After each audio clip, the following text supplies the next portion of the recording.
Hello नमस्कार दोस्तों, स्वागत है आपका हमारे इस यूट्यूब चैनल में। अगर अभी तक आपने हमारे चैनल को सब्सक्राइब नहीं किया तो प्लीज़ चैनल को सब्सक्राइब करना ना भूलें और हमारे वीडियो को एंड तक ज़रूर देखें। आज के इस वीडियो में हम पढ़ेंगे एमसीक्यू क्वेश्चन जो कि आपके एग्जाम्स के लिए इम्पॉर्टेंट हैं ना, जो कि आपकी अनुसूचियों से संबंधित है। जितने भी आपके संविधान में संशोधन हुए हैं उनसे संबंधित हम क्वेश्चन पढ़ेंगे। हमारा पहला प्रश्न क्या कहता है कि किस संवैधानिक संशोधन अधिनियम में भूमि सुधार कानून को न्यायिक समीक्षा से बचाने के लिए 9वीं अनुसूची जोड़ी गई। तो किसमें जोड़ी गई थी? जो आपका प्रथम संवैधानिक संशोधन हुआ था उसमें 9वीं अनुसूची में जोड़ा गया था। ठीक है, अगला प्रश्न हमारा, किस संवैधानिक संशोधन अधिनियम में राज्यों की 4 श्रेणियों में यानी ABCD को समाप्त करके 14 राज्य और 6 संघ को मान्यता दी गई। मतलब पहले जो हमारे राज्य थे वो 4 श्रेणियों में विभाजित थे, जिनको अब क्या कर दिया गया था, हमारे संविधान में संशोधन करके 14 राज्य और 6 संघ बनाए गए थे। अब वो संशोधन कौन सा था? 1956 में जो संशोधन हुआ था, 7वां संशोधन अधिनियम, इसके तहत ये लागू किया गया था। अगला प्रश्न हमारा क्या है? अगला प्रश्न हमारा है कि किस संवैधानिक संशोधन अधिनियम में 2 या 2 से अधिक राज्यों के लिए एक सामान्य उच्च न्यायालय की स्थापना का अधिकार दिया गया था? तो किस संशोधन में हुआ था? जो 7वां संशोधन हुआ था उसके तहत 2 या 2 से अधिक राज्यों के लिए एक सामान्य उच्च न्यायालय होगा और वही सारे निर्णय करेगा, यानी न्यायिक समीक्षा जो भी होगी वो एक ही उच्च न्यायालय में की जाएगी। अगला प्रश्न हमारा है, निम्न में से किस संवैधानिक संशोधन अधिनियम ने चुनाव न्यायाधिकरण की व्यवस्था को समाप्त कर दिया और चुनाव याचिकाओं की सुनवाई की शक्ति उच्च न्यायालय को दे दी? याचिका जो अपील होती है ना, तो आंसर क्या हो जाएगा आपका? जो 9वां CAA है, CAA जिसे आप कहते हैं सिटीजनशिप अमेंडमेंट, है ना, यानी नागरिकता संशोधन अधिनियम के नाम से आप जानते हैं। ओके, नागरिकता संशोधन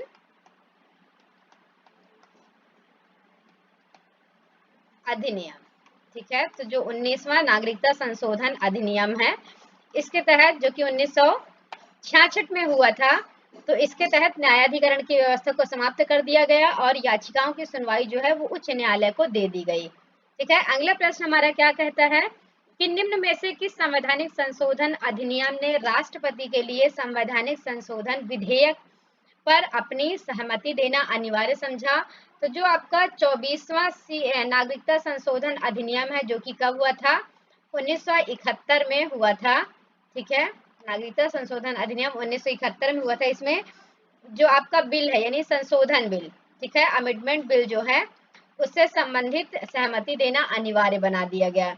अगला प्रश्न हमारा है, 36वां संवैधानिक संशोधन अधिनियम 1975 किससे संबंधित है? तो जो 36वां संवैधानिक संशोधन अधिनियम बनाया गया वो सिक्किम को भारतीय राज्य को पूर्ण रूप से राज्य बनाने की बात कही गई। ठीक है, ये आपका बी नंबर राइट आंसर हो जाएगा। अगला प्रश्न है हमारा कि किस संवैधानिक संशोधन अधिनियम ने राज्य लोक सेवा आयोग यानी स्टेट जो है आपका PSC की बात करें अगर हम, तो इससे संबंधित लोक सेवा यानी संयुक्त लोक सेवा आयोग में सेवानिवृत्ति की आयु 60 से बढ़ाकर 62 वर्ष कर दी गई। ये किसमें किया गया है? आपका 41वां संवैधानिक संशोधन अधिनियम, ठीक है, जिसमें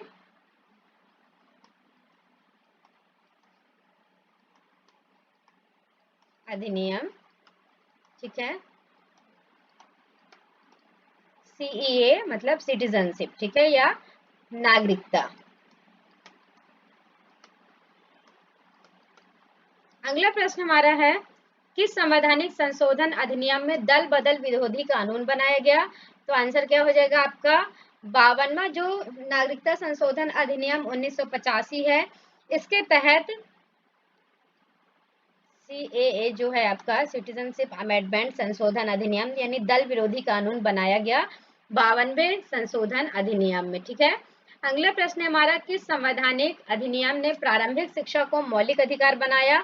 तो आपकी 2002 की जो 46वां नागरिकता संशोधन अधिनियम है उसके तहत जो अधिनियम है प्रारंभिक शिक्षा को मौलिक बनाया गया है यानी कानूनी बनाया गया। ठीक है, अगला प्रश्न है हमारा, निम्न में से कौन सा अधिनियम संशोधन वस्तु एवं सेवा कर यानी जीएसटी से संबंधित है? तो जो आपका 101 नंबर पे संशोधन अधिनियम हुआ था, है ना, 101 अमेंडमेंट जो हुआ था वो 2016 में हुआ था, जिसके तहत वस्तु और सेवा कर यानी जीएसटी, जिसे हम क्या कहते हैं, गुड्स एंड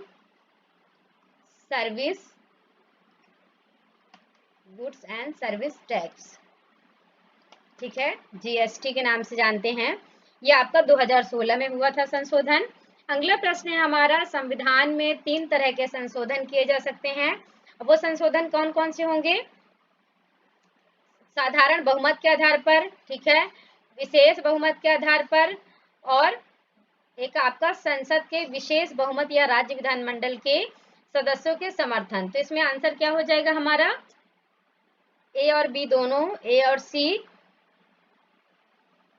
और 2 और सी। तो आंसर हो जाएगा आपका 2 और 3, ठीक है। मतलब ये कि आपका जो संसद की विशेष बहुमत है और संसद की विशेष बहुमत और राज्य विधानमंडल के आधे सदस्यों का अनुसमर्थन यानी समर्थन होना चाहिए, इसके द्वारा आप कर सकते हैं।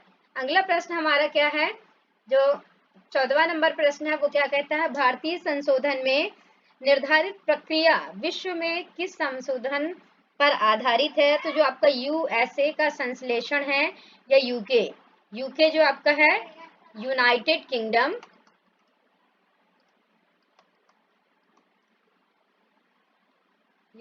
किंगडम, और यूएसए यानी यूनाइटेड स्टेट अमेरिका, ठीक है, यूनाइटेड स्टेट अमेरिका इसके संश्लेषण पर आधारित है। अगला प्रश्न हमारा, अनुच्छेद 368 संविधान की किस संशोधन प्रक्रिया का उल्लेख भारतीय संविधान के किस भाग में है? तो जो आपका 12वां है भाग, उसके तहत ये संशोधन किया गया है। अगला है आपका, संविधान में संशोधन केवल कहाँ शुरू किया जा सकता है? तो आंसर क्या हो जाएगा आपका, या तो राज्यसभा या तो लोकसभा, ठीक है, ये आपका राइट आंसर हो जाएगा, यानी राज्यसभा और लोकसभा, ठीक है, इस पे संशोधन शुरू किया जा सकता है। अगला प्रश्न हमारा, संवैधानिक संशोधन विधेयक के संबंध में निम्न में से कौन सा कथन गलत है? तो असहमति की स्थिति में दोनों सदनों की संयुक्त बैठक बुलाने का प्रावधान, ये आपका हो जाएगा, ठीक है, इसका राइट आंसर। अगला प्रश्न हमारा है कि निम्न में से किस संशोधन के लिए केवल संसद के साधारण बहुमत की आवश्यकता होती है? तो राष्ट्रपति की परिलब्धियां, भत्ते और विशेषाधिकार, ये आपका राइट आंसर हो जाएगा, ठीक है, बी नंबर। अगला प्रश्न है कि किस संवैधानिक संशोधन अधिनियम द्वारा केंद्रीय मंत्री की संख्या लोकसभा के कुल सदस्यों की संख्या का 15% तक सीमित कर दी गई है?